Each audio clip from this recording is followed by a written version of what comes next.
Developing right now, the shooting of Charles Kinsey. The investigation is well underway, and we're hearing more of the 911 calls that set off the shooting. And we're also hearing from an attorney who says the officer may be justified for opening fire. Local 10 News reporter Todd Tongan is live in North Miami with the latest on the shooting of Kinsey. Todd. Lori and Calvin, those newly released 911 tapes do confirm that North Miami police thought they were dealing with an armed man about to commit suicide with another person nearby. Today we spoke to a seasoned attorney with experience of cases of lethal force by police, and his legal opinion may or may not surprise you. It was handled in a manner that was reactionary to the facts that the officer knew at the time. Attorney David Weinstein spent 2 decades working at the U.S. Attorney's Office and the State Attorney's Office in Miami. He's seen and heard all pertinent material released in the North Miami police shooting case so far.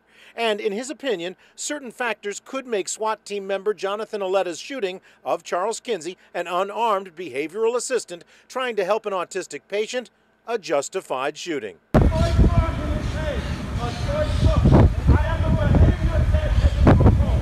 Unless the investigation proves that he heard Kinsey say he is unarmed, this young man, he's holding a toy truck, they're not going to be able to file charges against him. In addition are the newly released 911 tapes, letting officers know there was a deadly threat. He has what appeared to be a gun.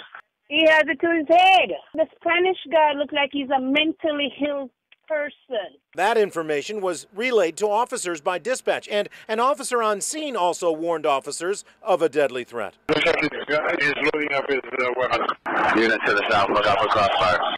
According to Florida law, an officer is justified in the use of any force which he or she reasonably believes to be necessary. But that doesn't mean the officer would be completely in the clear. He may be negligent. Absolutely, he may be negligent and his response may have been negligent, but that's not the standard that we're looking at to determine if we're going to file criminal charges against someone. Now keep in mind, Weinstein's opinion is based on the facts that he has seen and heard so far. FDLE is still investigating this. They say it'll take another 45 to 60 days, and then they will make their finding based on all of the evidence. Meanwhile, it does look like that Jonathan Aletta could face civil lawsuits from both Mr. Kinsey and Mr. Rios. In North Miami, Todd Tongan, Local 10 News.